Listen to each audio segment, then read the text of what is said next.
हम लोग श्रीमद् भागवतम के दूसरे स्कंद के चौथे अध्याय के 17वें श्लोक को देख रहे हैं और थीम आप जान रहे हैं। लिंक ये है कि पिछले दो श्लोकों में भगवान की भक्ति की महिमा का वर्णन किया था और यहाँ कह रहे हैं कि वो भगवान कितने महान हैं कि बड़े बड़े तपस्वी भी यदि उन्हें अर्पण नहीं करते हैं अपनी तपस्या, अपनी मननशीलता या जो कुछ भी है, जो बड़े बड़े कार्य कर रहे हैं, तो उन्हें कुछ क्षेम प्राप्त नहीं होता है। मान लो भगवान ऐसे खड़े हैं, नहीं अर्पण करोगे ना, चल उछल के दे, उछल ले भाई, उछल ले, तू जितना तपस्या करना है कर ले, दान करना कुछ भी कर ले, लेकिन कल्याण प्राप्त नहीं होगा। समझ में आ गया? कभी आप लोग ऐसे गुंडे लोग, भगवान गुंडे नहीं हैं, इनकी पावर बता रहे हैं, पावर बता रहे हैं कि बड़े बड़े लोग भी भगवान के आगे घुटने टेक देते हैं। अगर वह, कर दीजिए बाहर की आवाज़ आ रही, अगर उनका वह अपने कार्यों को भगवान को समर्पण नहीं करते हैं तो कल्याण नहीं प्राप्त करते हैं। रिवर्स में क्या सोचेंगे, भगवान को अगर अपने कर्म अर्पण करता है तो बहुत छोटी छोटी चीज़ें भी बड़ी बड़ी हो जाती हैं। जैसे कार्तिक व्रत, कार्तिक व्रत का क्या महिमा है, भगवान महान है इसलिए छोटी चीज़ को बड़ा और बड़ी चीज़ को छोटा कर देते हैं। तो किस बड़ी चीज़ को छोटा किया? करोड़ों करोड़ों कल्पों के जो पाप हैं वो बड़ी चीज़ हो गए ना, उसको भस्मीभूत कर दिया।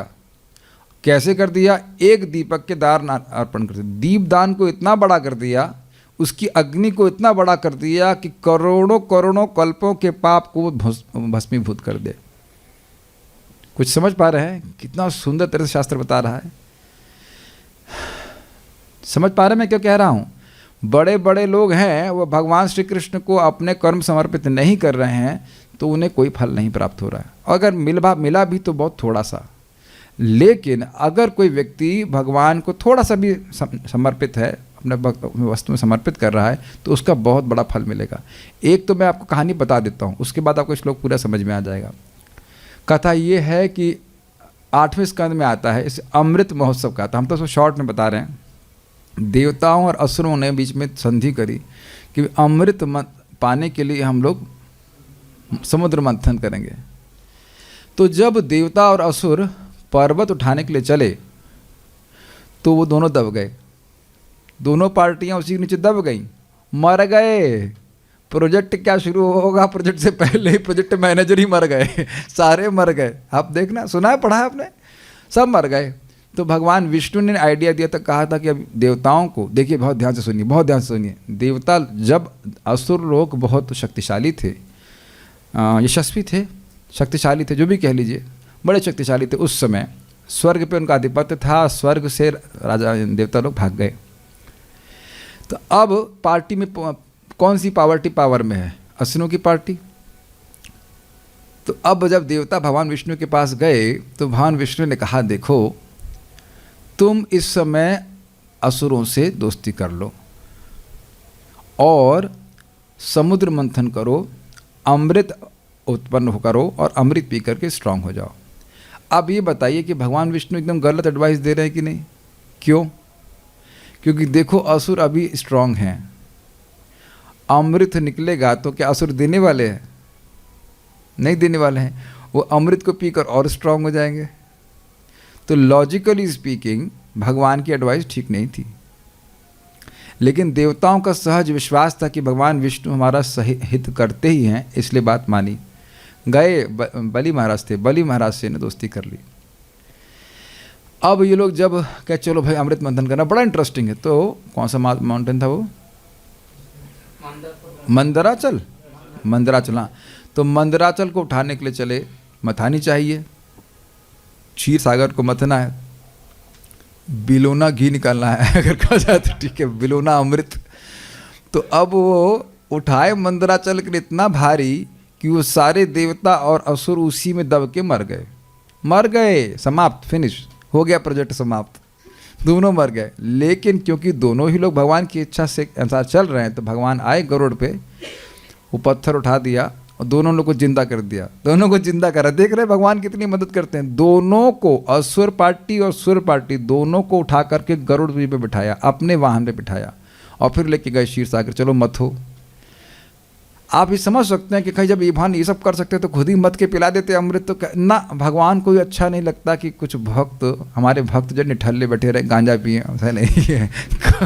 भगवान सब कुछ करे और भक्त बैठ करके गांजा पिए। महाराज बोलते हैं ऐसा नहीं, कुछ मेहनत करते हुए भक्त अच्छे लगते।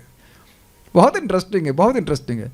तो ले आए इधर, कहाँ आ गए हम लोग उस समय? क्षीर सागर में। तो क्षीर सागर में मंथन चालू हुआ, मंथन चालू हुआ, मंथन चालू हुआ, मंथन चालू, आप जानते हैं। उसके बाद ना, उससे पहले ही इन्होंने भगवान, हाँ, बात ही हो रही थी कि भाई ये वो मंथानी जो है वो टिकेगी कहाँ, क्योंकि जैसे मथानी को रखा क्षीर सागर में डूब गई, तो नीचे से भगवान फिर आ गए कच्छप अवतार लेके, वहाँ सहायता किया।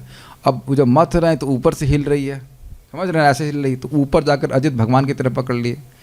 अभी भी भगवान मथ नहीं रहे साथ में, तो आप देख रहे हैं इस तरह सहायता कर रहे हैं। तो यहाँ तक दोनों पार्टियां बराबर थी, इसलिए भगवान दोनों की बराबर सहायता कर रहे थे। आप समझ रहे हैं, अभी तक भगवान के अनुसार चल रहे, दोनों को बराबर सहायता मिल रही है। लेकिन अब जब मंथन हो रहा था, तो मंथन होने से पहले बात हुई कि भाई ये पूंछ कौन पकड़ेगा, पूंछ कौन पकड़ेगा। तो असुर लोग बोले हम पूंछ पकड़ेंगे, हम पूंछ पकड़ेंगे, हम पढ़ाई में कुछ कम किए हैं क्या? हम भी पढ़े हैं, हमारा भी बड़ा बड़ा, समझ रहे हैं, हम भी तपस्या किए हैं, हम भी दान किए हैं, हम भी यशस्वी हैं, हम पूंछ पकड़ेंगे। वहाँ से जो सर्प था, जिस वासुकी, जिससे मथानी के रस्सी के रूप में उपयोग कर रहे थे, तो उसकी पूंछ पकड़ेंगे। वो गंदा स्थान है, वो मल त्याग करने वाला स्थान है, हम पकड़ेंगे। क्या समझ रखा है आप? ठीक है भैया, मुँह पकड़ लीजिए। तो जब मथ रहे थे तो अब वासुकी की तो हालत खराब है, तो उसकी शरीर में भगवान तमोगुण में के रूप में प्रवेश कर गए। वो सोता रहा, उसको नींद आ गई, नहीं तो वो घर्षण सहन नहीं कर पाता। असुरों के शरीर में रजोगुण के रूप में प्रवेश कर गए। असुरों और देवताओं दोनों के ही, इन द सेंस कि वो लोग उत्साह से कुछ कर रहे थे, थक रहे थे, और जब उसके मुंह से जहर आता तो धुएं की तरह निकलता वासुकी के मुख से। तो इधर तो दैत्य को जला रहा था और इधर हल्का हल्का आ रहा था बादल के रूप में। तो भगवान बारिश कर दिए तो वह भी दब गया। तो आप देख रहे हैं कि देवताओं ने भगवान की बात मानी तो भगवान सहायता कर रहे हैं। और अंततोगत तो आप जानते हैं, जब अमृत निकला तो बात तय हुई थी कि बराबर बांटेंगे, लेकिन असुरों ने चीटिंग करी और छीन लिया। इस पे भगवान ने फिर उनकी सहायता बिल्कुल नहीं करी, इसलिए कहा कि अमृत उनको नहीं पीने देंगे। तरीका तो यह था कि धन्वंतरी भगवान लेके प्रकट हुए थे, तो उनको बोलते आइए धन्वंतरी भगवान आप आइए, बहुत अच्छी बात है, बैठे हुए यहाँ पे हम लोग को बराबर से बांटी, लेकिन मानेंगे नहीं। असुर अपना बस में भी दोस्ती नहीं कर रहे थे। अमृत निकल के आया, अहम क्या, अहम पूर्वम न तुम, तो न तुम, अरे तो हम मर गए भजन करते, सॉरी हम मर गए मंथन करते करते, तुम तो कुछ कर ही नहीं रहा था। बल्कि लड़का कह रहा था अपने पिताजी को, तो अरे तो बूढ़ा होकर अमृत पीना चाहता है, क्या करेगा, बूढ़ा होकर के अमृत पिएगा। तो अहम पूर्वम, अहम मैं पूर्व, नहीं तुम, ऐसे करते करते कोई अमृत नहीं पी पाया। असुर आपस में भी नहीं पी पाए। तो कुछ असुर बोल रहे थे जो कमजोर थे, कह रहे देखो भाई हम सब लोगों ने बराबर से मेहनत करी है तो बंटना चाहिए, क्योंकि जान रहे थे कि असुरों में हमको मिलेगा नहीं। तो ये है भगवान को न अर्पित करने वाली भावना। कोई नहीं पूछ रहा है, वहीं अद्वित भगवान है, कुछ नहीं पूछ रहा है कोई। अरे जिस शिव जी ने कालकूट विष पिया उसको तो पूछ नहीं रहे हैं कि भैया तुम्हें विष पिया है, अमृत निकल आया, तो आइए थोड़ा कम से कम पी लीजिए, कुछ विष कट जाएगा। असुर लोग इस प्रकार के हैं। तो फिर आप जानते हैं भगवान मोहिनी मूर्ति के रूप में आकर के छल से ले लिए। अब आप बताइए, पूरे प्रसंग में सारे जो प्रयास देखा जाए देवताओं और असुरों का बराबर था कि नहीं? लेकिन असुरों को क्या मिला? ठन ठन गोपाल मिला। कुछ अगर थोड़ा बहुत जैसे कुछ घोड़ा शरीर मिल गया था और भी छोटी वस्तुएं मिली, लेकिन अमृत नहीं मिला। जो मुख्य बात है वो नहीं मिली। मिला, आप जानते हैं मंथन हो रहा था तो कुछ कुछ वस्तुएं आ रही थी, गौण वस्तुएं मिली, लेकिन क्षेमम न विंदन्ति, जो अमृत है वह प्राप्त नहीं हुआ। अमृत तो अपने भक्तों को, अपने देवताओं को भगवान ने प्राप्त कराया। क्यों? क्योंकि उन्होंने भगवान की आज्ञा मानी थी। अब समझ में आ गया इस कथा के द्वारा कि बड़ा बड़ा भी कुछ कार्य कर रहा है, लेकिन अगर भगवान को समर्पित नहीं है तो वह कल्याण को प्राप्त नहीं कर सकता। यही बात समझा रहे थे। अब ये सब कहने का उसमें भगवान की महानता क्या है? कर लो जो कुछ करना है, लेकिन अगर मुझको अर्पित नहीं कर पाओगे तो कुछ नहीं कर पाओगे। सब छोड़ना पड़ेगा, सब छोड़ना पड़ेगा। Got it? और यहाँ पे आप देखिए, यदि आप भगवान कृष्ण के लिए कोई दान देते हैं उनकी सेवा के लिए, तो आप जानते हैं कि अभी इसके अक्षय पुण्य का भाग आपको प्राप्त होगा। ये सब जानते हो कि नहीं? और अन्यथा जो कुछ भी व्यक्ति कर रहा है तो थोड़ा बहुत पुण्य मिलेगा करके वो खत्म हो जाता है। So let us chant this shloka.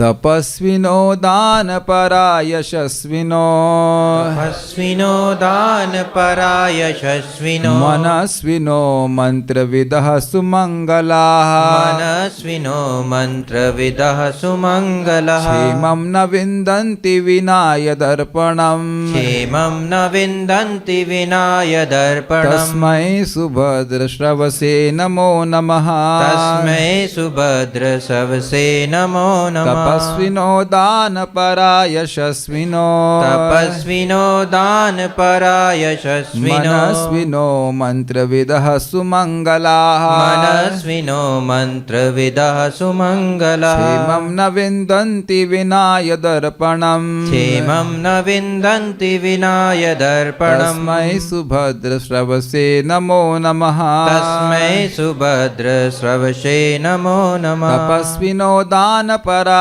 यशस्विनो मनस्विनो मंत्रविदः सुमंगलाः तपस्विनो दानपरा यशस्विनो मनस्विनो मंत्रविदः सुमंगलः क्षेमं न विन्दन्ति विनाय दर्पणं तस्मै सुभद्रश्रवसे नमो नमः क्षेमं न विन्दन्ति विनाय दर्पणं तस्मै सुभद्रश्रवसे नमो नमः तपस्विनो दानपरा यशस्विनो मनस्विनो मंत्रविदः सुमंगलाः क्षेमं न विन्दन्ति विनाय दर्पणं तस्मै सुभद्रश्रवसे नमो नमः।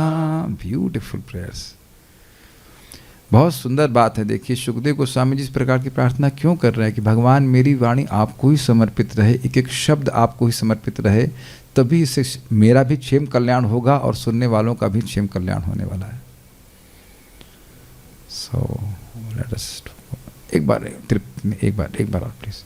तपस्विनो दानपरा यशस्विनो मनस्विनो मंत्रविदः सुमंगलाः क्षेमं न विन्दन्ति विनाय दर्पणं तस्मै सुभद्रश्रवसे नमो नमः। तपस्विनः, जो महान महान तपस्या में युद्ध है, हाँ लिखा है बड़े बड़े ऋषि, दान पर बहुत दानी है, यशस्वर उनके और बड़े बड़े कार्य करने के उनके कारण उनका बहुत बड़ा यश है। मनस्विनो, मननशील, मननशील क्या मतलब है? विचार करते हैं क्या जीवन का लक्ष्य है, क्या करना चाहिए क्या नहीं करना चाहिए। इंग्लैंड में एक व्यक्ति था फिलोसोफर, तो उसका स्टेटमेंट था कि देखिए प्राय इस जगत में लोग सोचते नहीं हैं, मैं हफ्ते में एक बार सोचता हूँ तो लोग सोचते हैं कि मैं बहुत बड़ा फिलोसोफर हूँ। भक्ति वैभव महाराज बता रहे थे, काफ़ी इंटरेस्टिंग है कि जगत में लोग सोचते नहीं हैं। ठीक है, मंत्र विधा ये बड़े अच्छे हैं। बहुत से लोग मंत्र बहुत सारे करने में सफल हैं। कुछ समय उधर हमारा भाग्य ऐसा रहता है कि हमारा कुछ ना कुछ इंटरेक्शन रहता है कि जो तंत्र मंत्र करने वाले लोगों से हम हमारे दोस्त रहते हैं, मतलब मैं करता नहीं हूँ लेकिन जानकारी हो जाती है, तो ये कर लेते हैं। कोई बता रहे थे भक्त कि झाड़ू को चला लेते हैं सीधे।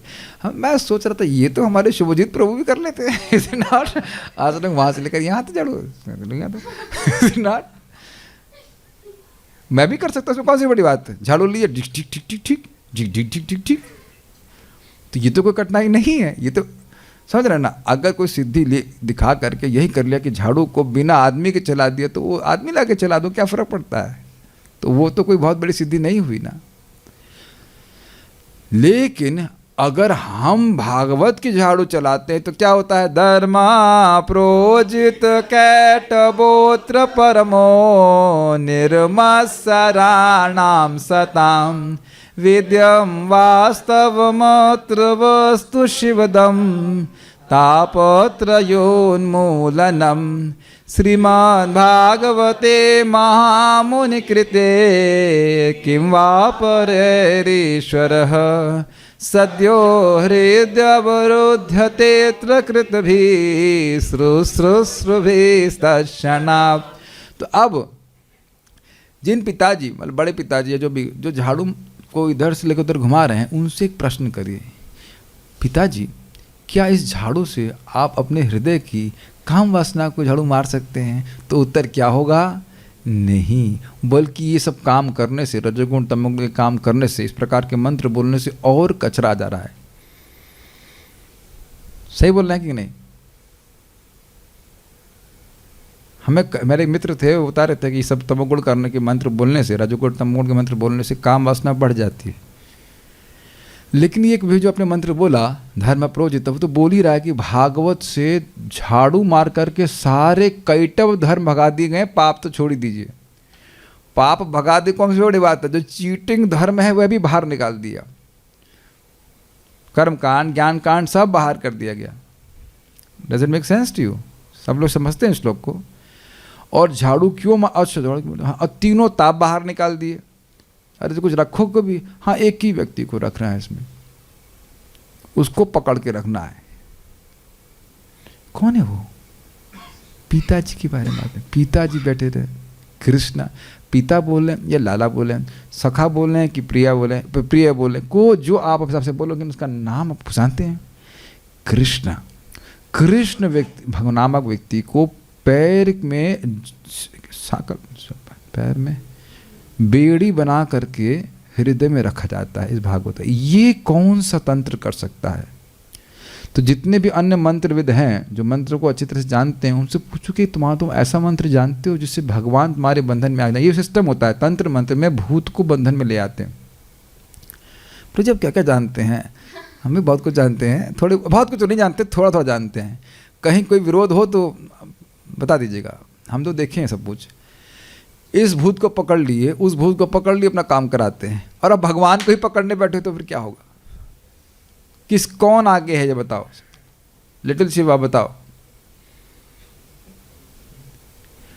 इस भूत को पकड़े, उस भूत को पकड़े, वो बड़ी सिद्धि है कि भगवान को ही पकड़ने सिद्धि है। तो भगवान को कैसे पकड़ेंगे? प्रेम रशनया ऋतांग पद्म, प्रेम की रस्सी के द्वारा उनके चरणों को पकड़ लेते हैं। वो कैसे प्रेम जागृत होगा? भागवत श्रवण करने से। तो अब बताओ, हम लोग सारे मंत्र बंदों से सर्वश्रेष्ठ हो गए कि नहीं हो गए? और बाकी सब लोग भगवान को अपने मंत्र अर्पित नहीं कर रहे हैं, नहीं कर रहे हैं ना। आप किसी तांत्रिक को पूछो भगवान कौन है, उसे कोई आइडिया नहीं है। हमने खूब करके देख लिया, किसी को नहीं पता है कि भगवान कौन है। किसी भी तंत्र मंत्र करने वाले को पूछ लीजिए, जो मंत्र जानता हो, उसे पूछो भगवान कौन है, तो नहीं बता पाएगा भगवान कौन है। हम गलत तो नहीं कह रहे, नहीं पता है। हमने खूब चेक करके देख लिया। वो बड़े बड़े काम कर लेंगे, भूत निकाल देंगे, वो निकालेंगे, बहुत सारी चीज़ें कर सकते हैं, लेकिन एक काम नहीं कर सकते, वह कृष्ण को अपने हृदय में नहीं ला सकते। Does it make sense? और हमें लाना नहीं है, बुलाना भी नहीं है। आप में से कोई भगवान को बुलाया है? वो अपने आप आ जाते हैं। तुमने मुझे क्यों नहीं बुलाया? भागवत तोरी मुझे क्यों नहीं बुलाया? आप भगवान डांट लगा रहे हैं, तुमने लास्ट वाला शब्द भूल गए 1.1.2 का, तत्क्षणात्। तत् कौन है? तत् कौन है? बाप है तुम्हारा, बाप को ही नहीं बुलाते हो। कृष्ण तत्क्षणात् उनका फेस्टिवल है, जो भागवत में डिस्कशन होता है। और इसी को नारद जी ने प्रथम स्कंद में कहा कि जैसे ही मैं भगवान का यश गाना शुरू की इच्छा करता हूं, तो आहूत एवं भगवान तुरंत मेरे हृदय में ऐसे प्रकट हो जाते हैं मानो मैंने उनको बुलाया हो। अर्थात बुलाया नहीं है, मैं तो भगवान का यश बोलना चाहता हूं, लेकिन तुरंत भगवान मेरे हृदय में ऐसे आ जाते हैं जैसे मानो बुलाया हो। आहूत एवं, जैसे आशुतोष प्रभु अकस्मात हम लोग का सूर्य प्रसाद ले रहे थे, अकस्मात ऐसे आ गए जैसे आहूत एवं, मानो इनको बुलाया हो। हमें बड़ा प्रसन्नता हुई, आए, प्लेजेंट सरप्राइज। आपको बुलाए तो नहीं थे ना? अब समझ में आ गया? मैं पूछा, अगर मैं पूछता आपको कौन बुलाया? नहीं, कोई नहीं बुलाया। क्यों? चाउमीन खा रहे हैं हम अकेले। हमको पता है चाउमीन खा, कुछ समझ में आ रहा है हमारी बात। It's just not nothing to with chow mein, whatever prasad, हम समझ में आ रहा है। You are enjoying your fun, you are not calling me. जैसे थोड़ा सा डिफ्लेक्ट करेंगे, चैतन्य लीला में चले जाएंगे। नित्यानंद प्रभु राइस लेके आते हैं और गदाधर पंडित को बोलते हैं कि आप राइस बनाइए, तो राइस बनाते हैं। गदाधर पंडित हैं श्रीमती राधा रानी, नित्यानंद प्रभु बलराम जी, पार्टी हो रही है, तो राइस बना रहे हैं। और राइस बनाया, उसमें गाय का बहुत सुंदर घी और इमली के पत्ते की चटनी, बहुत ज़्यादा फीस्ट कुछ नहीं है, ये बनाया और टोटा गोपीनाथ को अर्पित किया। पूरी एक बार जाना चाहिए था, कम से कम स्मरण रहे हम किसकी बात कर रहे हैं, या कम से कम घूम के जाइए अपने अपने एंड्स पे। तो छोटा गोपीनाथ की सेवा करते, तो महाप्रभु को इनवाइट ही नहीं किया। अब महाप्रभु स्वयं आ गए, कहे क्या बात है, हमको इनवाइट नहीं किया, तुम लोग फीस्ट खा रहे हो अकेले अकेले।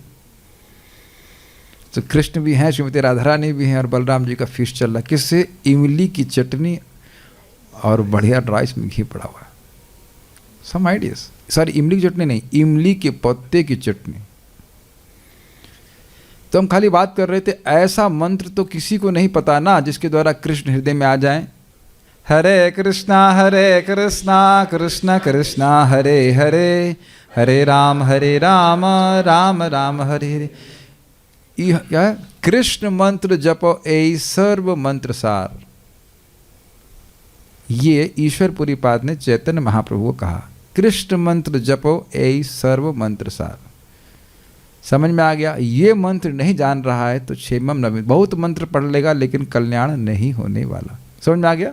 मंत्रवेद का मतलब सुमंगला, सुमंगला मतलब उनका सदाचार बहुत अच्छा है, बहुत अच्छा आचरण करते हैं, देख कहते हैं भैया बहुत बड़े महात्मा हैं। तो उस महात्मा के क्लोज जाइए, अरे बड़ा चेहरा चमकता है, बड़े तेजस्वी हैं, ये हैं वो हैं, दर्शन से ही पवित्र कर देंगे। ऐसा करके बहुत सारी बातें बहुत से लोगों के बारे में कहते हैं, लेकिन अगर आप पास जाकर देखेंगे तो उसमें से एक बदबू आ रही होती है, मैं भगवान बन सकता हूँ। कुछ समझ में आया मैं क्या कह रहा हूँ?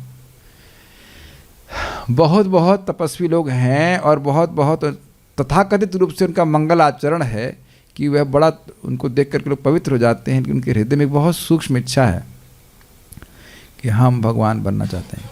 यह ऐसे हो सकता है। परम पूज्य राधानाथ महाराज जर्नी होम में लिखते हैं कि वो एक लड़के थे, मतलब लड़के के रूप में थे, सन्यासी नहीं थे, और कहीं किसी स्थान में, मुझे नहीं पता नहीं, अपने ट्रैवलिंग में कहीं किसी स्थान में जाते हैं जहाँ व्यक्ति खूब राम नाम जप कर रहा है, राम नाम जप कर रहा है। बिहार, मैं बोलना नहीं चाह रहा था लेकिन फिर भी आपने कहा दिया तो हम बता दें। बिहार में कोई स्थान था, तो वहाँ, मैं ये नहीं कह रहा हूँ कि सब लोग ऐसे बिहार में हैं, लेकिन वो स्थान में बिहार में वैसे बिहार में काफ़ी मेरे ख्याल से इम्पर्सनलिज्म बहुत ज़्यादा है, बट मुझे कुछ पता नहीं इस बारे में, तो मैं ज़्यादा नहीं बोलूँगा। तो लेकिन वो व्यक्ति वहाँ बिहार में था और राम नाम जप करता था और खूब दान करता था, खूब तपस्या कर रहा था, सब कुछ। खैर थोड़ा सा मैं खाली कंटेक्स्ट में बोल रहा हूँ उसके बाद, लेकिन उसके हृदय में एक बार महाराज को बोला कि आप आइए आइए आइए प्रसाद के लिए। तो प्रसाद महाराज साथ में ले रहे थे। लड़का उस समय लड़के थे। तो आपको पता है ये राम नाम मैं लगातार क्यों लेते रहता हूँ? आपको पता है ये मैं सेवा क्यों करते रहता हूँ? क्यों? आज बड़े क्यूरियस हो गए, क्यों? इससे मैं एक दिन राम बन जाऊँगा। तो महाराज क्या, वो प्रसाद डाइजेस्ट करने में हमको बहुत मुश्किल हुई। This is very subtle. तो जब आप राम बन जाएंगे तो राम को अर्पित क्या करेंगे? सी, बहुत खतरनाक है। तो भगवान के प्रति अर्पण करने की भावना मतलब भगवान से अपने को छोटा मानना ना। तो ये सारे ही लोग भगवान को महत्व नहीं दे रहे हैं कि नहीं? वही मान रहे हैं कि ये तो सामान्य व्यक्ति है, ये कोई राजा का लड़का है, जैसे कि भगवान श्री राम के बारे में लोग कहते हैं, और ये भगवान कृष्ण है, और एक बेवकूफ़ आपके सामने है। हम भी जब भक्ति में नहीं आए थे तो हम भी ऐसे ही मननशीलता कर रहे थे।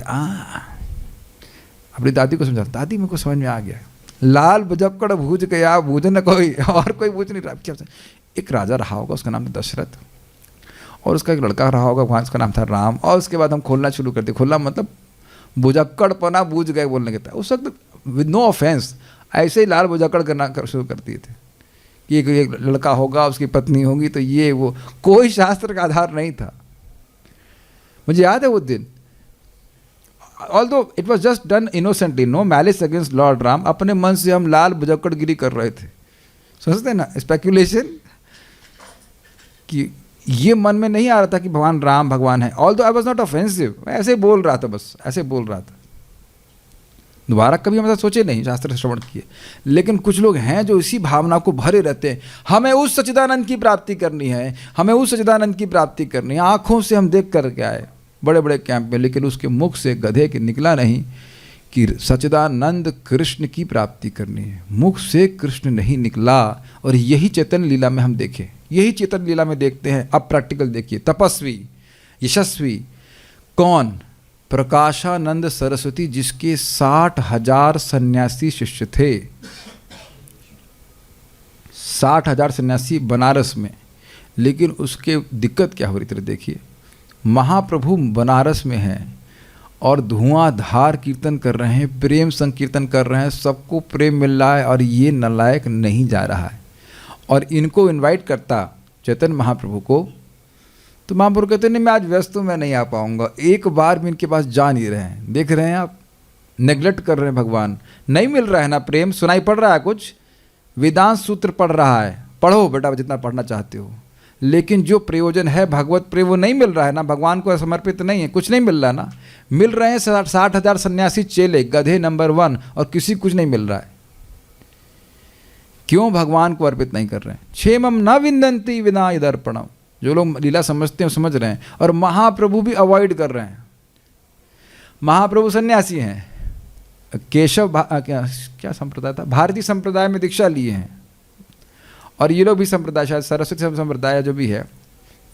तो प्रकाशानंद सरस्वती जो है उनको इनवाइट भी करते हैं, तो महाप्रभु कहते हैं ना मैं आज व्यस्त हूँ, मैं नहीं आ पाऊँगा, थोड़ा दिक्कत ये हो।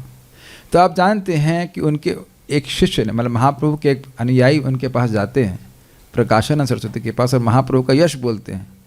कहते हैं अरे वो चैतन्य, अरे वो चैतन्य के भाव के लिए यहाँ चलने वाली नहीं है। अरे वो चैतन्य सन्यासी होकर के नाचता कूदता है, ये कहाँ लिखा है, वेदांत नहीं पढ़ता, इत्यादि इत्यादि। तो 3 बार बोला चैतन्य चैतन्य चैतन्य। उस ब्राह्मण को बहुत दुख लगा, और महाप्रभु के पास आकर के बोला कि महाप्रभु उनका उद्धार होना चाहिए। तब महाप्रभु कहे ठीक है, हमारा भक्त चाहता है तो हम उनको उद्धार करेंगे। लेकिन उसने पूछा कि ये उसके मुख से कृष्ण निकला क्यों नहीं, क्या नहीं निकला? एक बार आप मुख से निकाल के देखिए, हरे कृष्णा कृष्ण कृष्ण हरे हरे, हरे राम राम राम हरे हरे। ये तो बहुत आसान है, even a child can do. हमारे सामने तो बच्चे ही ना, आप ऐसे कोई संन्यास आश्रम में है, ठीक है, तो हम लोग तो कोई इतने बड़े विद्वान नहीं हैं, तो ये कृष्ण बोलने में कोई दिक्कत तो नहीं हो रही है। तो प्रकाशानंद सरस्वती के मुख से कृष्ण क्यों नहीं निकल रहा? तो महाप्रभु कह रहे हैं क्योंकि वह कृष्ण का अपराधी है, इसलिए उसके मुख से भी कृष्ण नहीं निकल रहा है।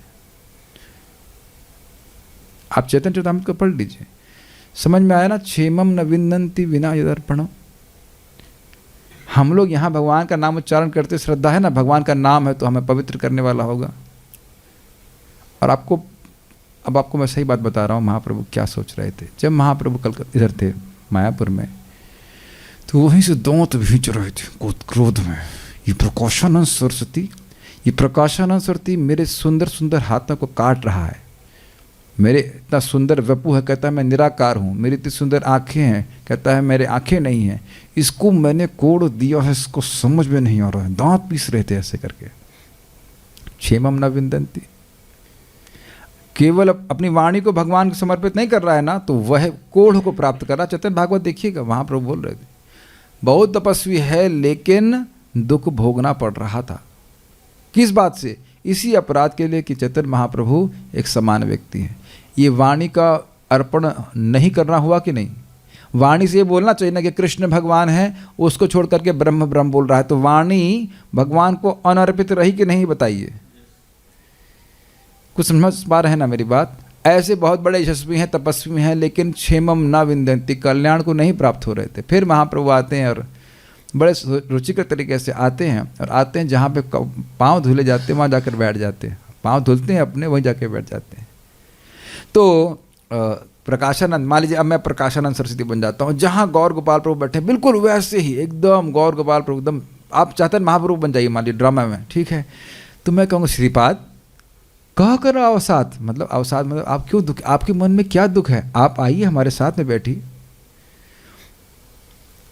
समझा ना, इस तरह से लीला चल रही है। तो महाप्रभु कहते हैं नहीं मैं तो बहुत छोटा हूँ, मैं तो ऐसे करके, और उसके बाद बड़े प्रेम से बात करना शुरू करते हैं, और धीरे धीरे करके महाप्रभु वेदांत सूत्र की बात करते हैं और उनके सारे वचनों को खंडित कर देते हैं बड़ी नम्रता से।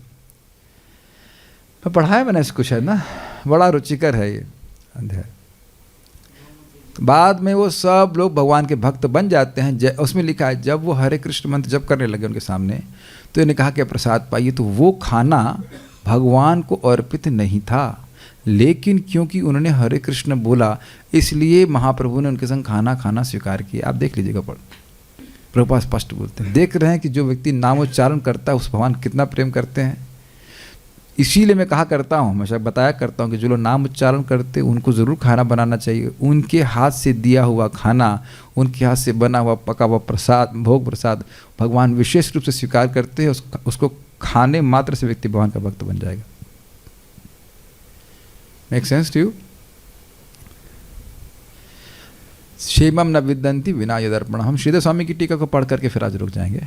क्लास का समय 6:30 से ही रखते हैं, हमको बहुत भाग के करना पड़ता है, सब कुछ भागने की उम्र निकल गई है। तो 6:30 से kirtan and then will have some discussion.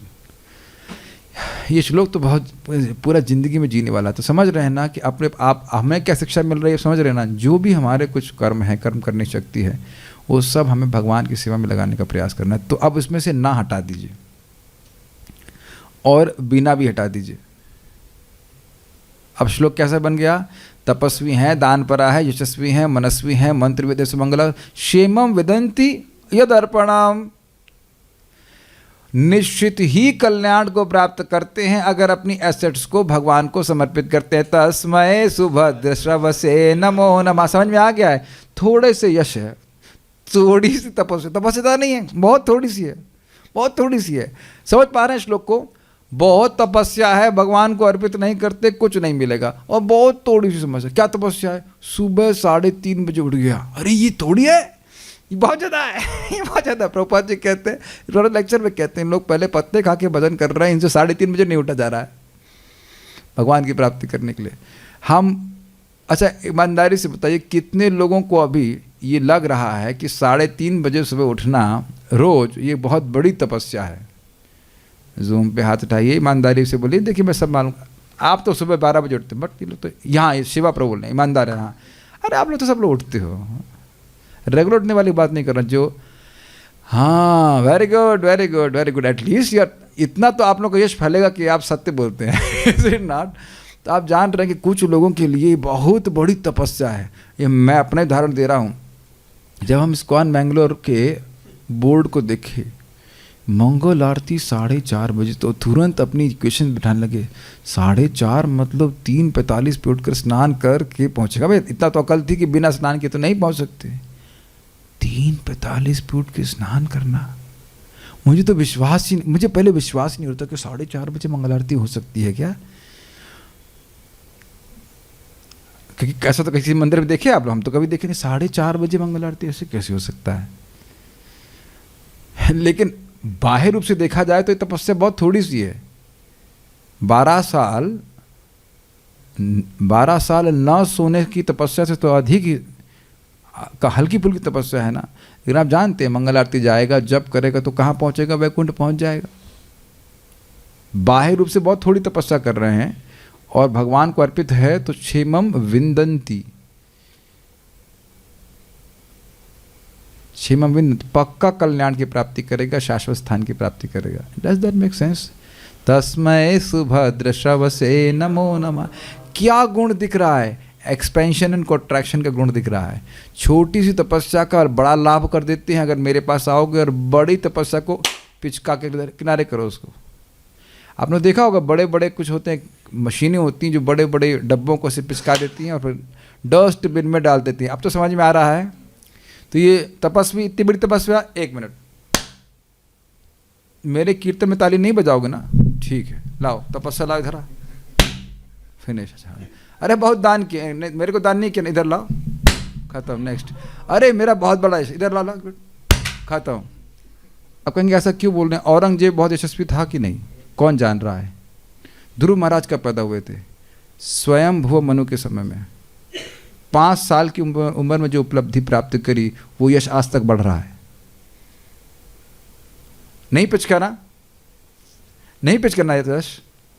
मनस्वी, बहुत बड़े मननशील, बहुत बड़े सोक्रेटस कहाँ गए? इधर आओ, हाँ भगवान मेरे को अर्पित नहीं किया, इधर पे को। सभी नकारात्मक लोग धरती में जाकर शुद्ध हो। समझ आ गया, धरती में सम्मिलित हो जाए, और हो भी गए। और यही पृथ्वी हंसेगी, 12वें स्कंद में हंसेगी। इतने राजा हुए और सब बोल रहे थे ये पृथ्वी मेरी है। फिर अगला आया, कहता ये पृथ्वी मेरी है। तो पृथ्वी माता हंस रही कि ये तो मर के ख़त्म हो गए, मैं तो वही हूँ। पृथ्वी माता वही है और बाकी सब लोग जो हल्ला कर रहे थे कि पृथ्वी मेरी है ना, इंटरेस्टिंग बात, सब धूल दूषित हो गए कि नहीं, और सब खत्म हो जाएंगे कि नहीं। इस समय जो लोग पृथ्वी के लिए झगड़ा कर रहे हैं वो सब मर के खत्म हो रहा है। उनको जानने वालों, उनको स्मरण करने वालों को भी स्मरण नहीं रखेगा। लेकिन आप लोग ध्रुव महाराज को जानते हो, आप लोग प्रहलाद महाराज को आज भी जानते हैं। तो आप देख रहे हैं कि जिसने भगवान की आपको अर्पण किया अपना जीवन, उसका यश शाश्वत भगवान ने कर दिया। और बाकी बहुत से लोग जो शाश्वत जीवन की प्राप्ति करना चाहते हैं वो धूल दूषित हो गए। हिरण्यकशिपु, लेकिन अच्छी बात ये थी कि Hiranyakashipu is associated with Prahlad, इसलिए उसकी भी आरती हम लोग गाते हैं। दलिता हिरण्यकशिपु तानुभृंग, every day we remember Hiranyakashipu also, just because he is. Hiranyakashipu, देखो अमेजिंग बात है, हिरण्यकशिपु ने अपना शरीर नरसिंहदेव को अर्पण कर दिया कि नहीं कर दिया बताओ। तो क्षेम को प्राप्त हुआ कि नहीं? कुछ प्रोसेस कर पा रहे हैं। हिरण्यकशिपु ने अपना शरीर भगवान को समर्पित, मानस देह गेह, या ठीक है समर्पित नहीं किया, लेकिन नरसिंहदेव ने स्वीकार कर लिया। तो आज भी उसकी आरती इस्कॉन में गाई जाती है। आप में से किसी का नाम गाते हैं क्या इस्कॉन में? आप लोगों का नाम नहीं गाया जा रहा, हमारा नाम नहीं गाया जा रहा, लेकिन हिरण्यकशिपु का नाम गाया जा रहा है। दलिता हिरण्यकशिपु तानुभृंग। ये किसने लिखा? ये महाप्रभु गाते थे। नहीं समझ पा रहे हैं? जयदेव गोस्वामी ने अपने कृति में नाम लिख दिया। तब कर कमल वरे नखमधुत श्रृंगम दलित हिरण्यकशिपु तानुभृंगम केशवधृता नर हरे रूपा जय जगदीश हरे, जय जगदीश हरे, जय जगदीश हरे। तो असुर बन के अर्पित कर दिया तो कितना बड़ा क्षेम को प्राप्ति होगा, क्षेम की प्राप्ति होगी। लेकिन जितने भी हीरो हैं अगर भगवान को अपने गुण नहीं अर्पित करते हैं तो कुछ नहीं मिलेगा। तस्मै सुभद्र श्रवसे नमो नमः। श्रीधर हम लोग कल सुनेंगे। Stop here. मैं हरे कृष्ण मंत्र माला पर करती हूँ, लेकिन एक माला ओम क्लीम कृष्णाय नमः की भी करती हूँ। क्या ये सही है? देखिए गलत तो हम कुछ नहीं बोलेंगे, लेकिन देखिए आप ये ओम जो भी मंत्र होते हैं उसके लिए दीक्षा लेने की ज़रूरत होती है। हरे कृष्ण मंत्र में ऐसा कुछ नहीं। तो अब हम जो करना चाहते हैं इसका मतलब ज़रूरत क्या है मुझे पता नहीं है।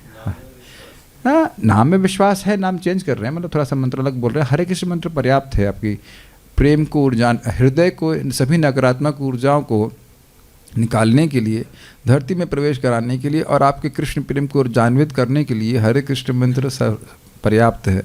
तो उसके लिए तो कुछ और करने की ज़रूरत नहीं है। तो इसलिए सब तो आपने बोला अभी कौन सा मंत्र बोलना है? कहाँ गया? ओम। ओम इज़ एक्चुअली भगवान की अंतरंग शक्ति, भगवान और जीव, तो कोई दिक्कत नहीं। क्लीम इज इक्वल्स टू ओम। हे भगवान, अब इसके लिए गोपाल तो आपने उपनिषद पढ़ाना पड़ेगा। अभी रुक जाइए। बट अभी स्वीकार कर लीजिए ओम इज इक्वल्स टू क्लीम, कोई अंतर नहीं। क्लीम से ही पूरी जगत की सृष्टि हुई है। ये सब क्या बोल रहे हैं आप? ठीक है। उसका कृष्णा है, कृष्ण को नमः, कृष्ण को नमस्कार करती हूँ। ठीक है, नमस्कार करना भी ठीक ही है, कोई दिक्कत नहीं है। हम लोग कह रहे हैं कि हमें सेवा में नियोजित कीजिए, तो एक ही बात है, कोई थोड़ा सा अंतर है, ज़्यादा अंतर नहीं है। तो लेकिन इसको गाएंगे कैसे? ओम क्लीम कृष्णाय नमः, गाना तो नहीं बन रहा था, इसलिए गाना है अगर आपको तो हरे कृष्ण मंत्र गाने का।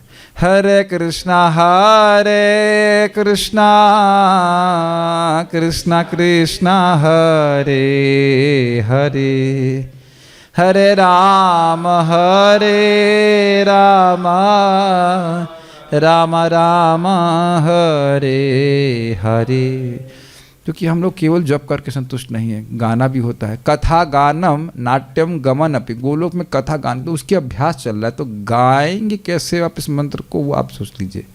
Plus this mantras with Om and etcetera has to be received particularly has to by diksha. तो हरे कृष्ण मंत्र जो है अपने आप में पर्याप्त है। Okay, so we'll stop here and chant श्रीधरी को हम लोग कल देखेंगे। बहुत सुंदर श्लोक है, एवर फ्रेश।